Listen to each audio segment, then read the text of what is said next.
Lucu sih, ada beberapa komentar yang masuk mempertanyakan, ente itu selalu di dalam konten gibah.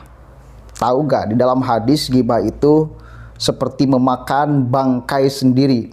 Tidak akan masuk ke dalam sorga orang yang namimah, gibah, ngobrolkan orang lain, adu-ngadu dan sebagainya. Saya harus terangkan di sini ya. Manusia jahat tetapi pakai topeng kemanusiaan, tapi pakai topeng agama, maka boleh jadi mereka akan lebih bisa jahat daripada maling yang suka ke rumah, maling copet yang di pinggir jalan tuh. Bisa lebih bahaya dan biadab, bisa akan lebih banyak merugikan orang. Ya. Karena bungkusannya kebaikan, bungkusannya agama, bungkusannya kemanusiaan, tetapi di belakangnya iblis semua.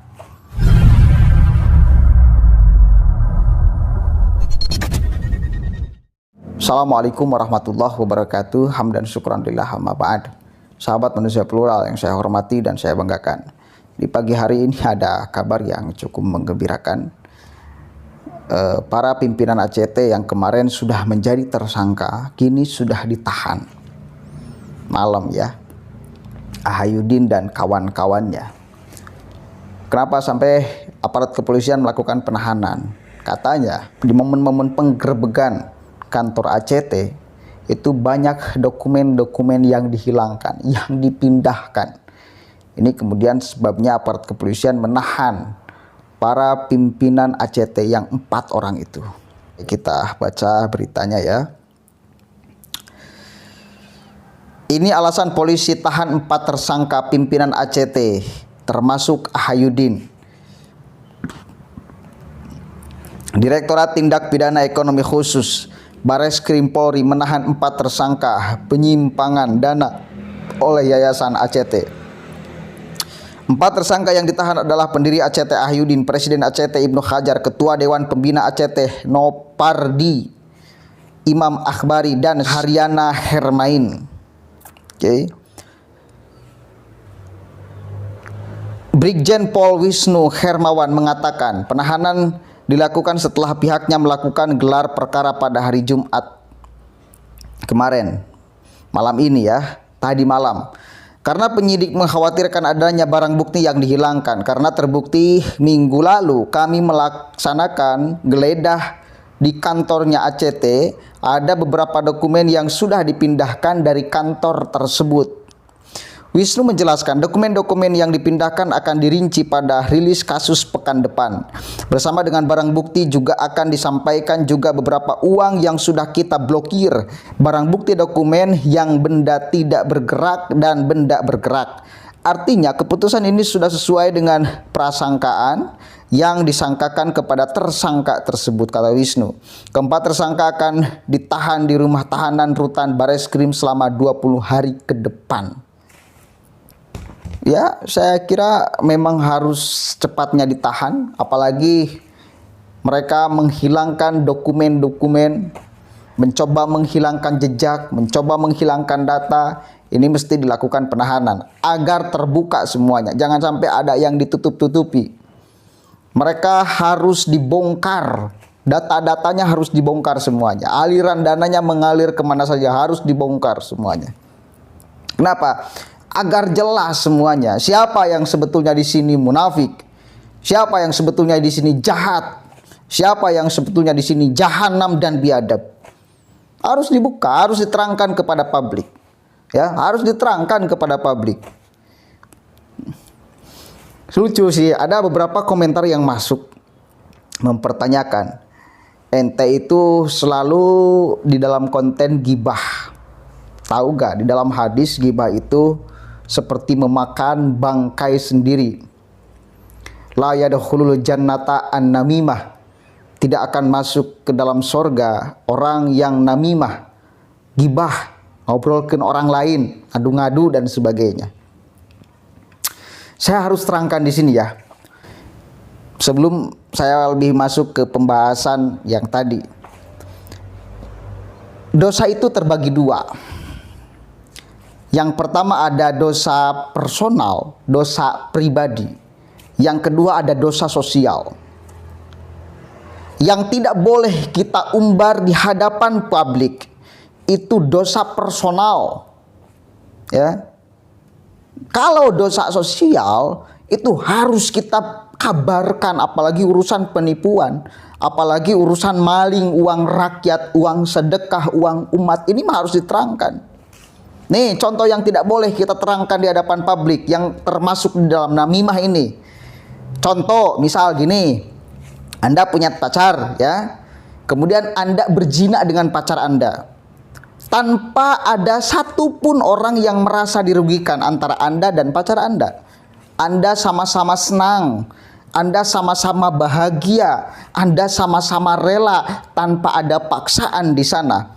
Maka itu namanya adalah dosa personal. Yang akan menanggung itu adalah Anda dan lawan main Anda. Pertanggungjawabannya langsung kepada Allah, antara Anda dengan Allah.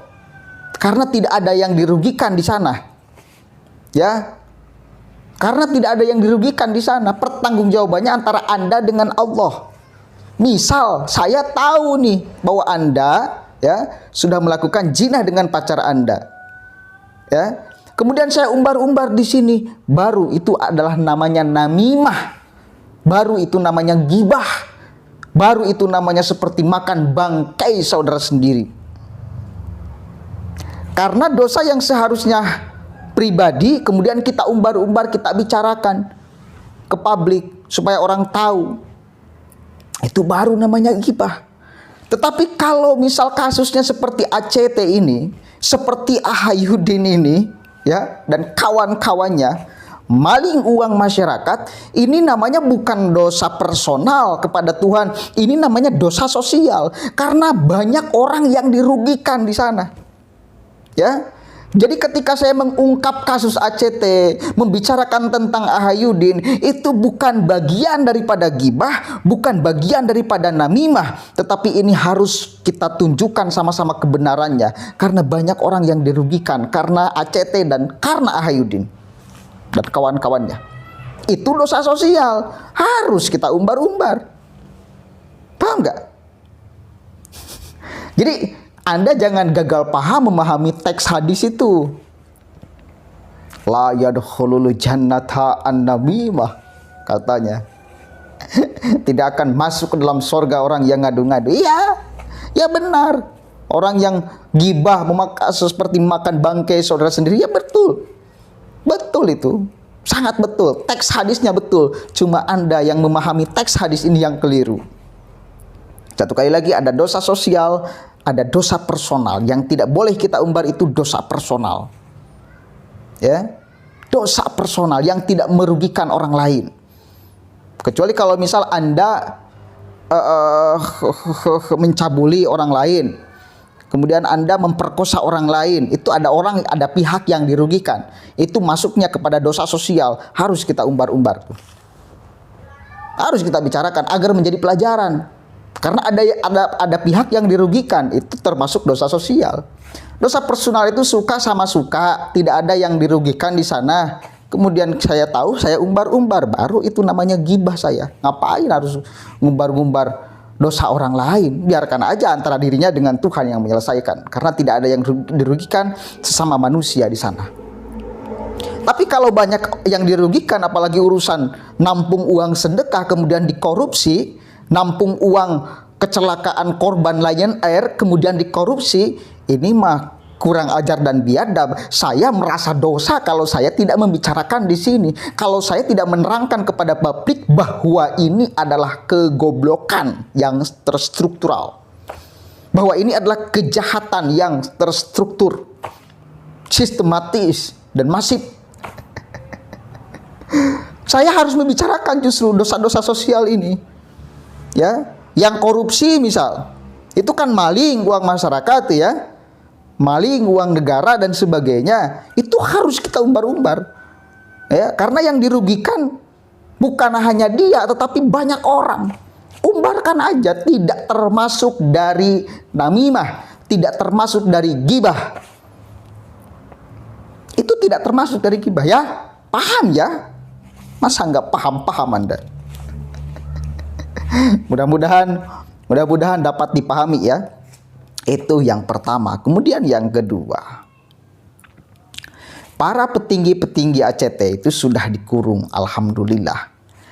Ini sedikit demi sedikit terkikis topeng-topeng kemanusiaan dan topeng-topeng agama itu mulai sedikit terbongkar. Ya syukur alhamdulillah. Kenapa? Karena orang yang selalu memakai topeng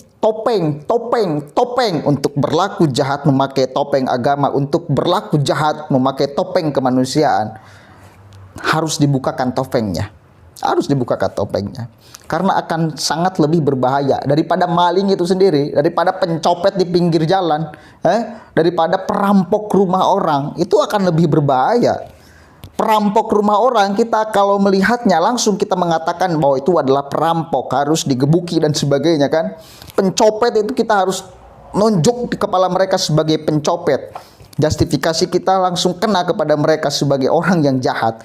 Tetapi kalau misal manusia jahat tetapi pakai topeng kemanusiaan, tapi pakai topeng agama, maka boleh jadi mereka akan lebih bisa jahat daripada maling yang suka ke rumah, maling copet yang di pinggir jalan tuh. Bisa lebih bahaya dan biadab, bisa akan lebih banyak merugikan orang. Ya. Karena bungkusannya kebaikan, bungkusannya agama, bungkusannya kemanusiaan, tetapi di belakangnya iblis semua. Dan ini harus kita terangkan ke publik, agar jangan sampai kita tertipu oleh topeng-topeng busuk mereka. Assalamualaikum warahmatullahi wabarakatuh.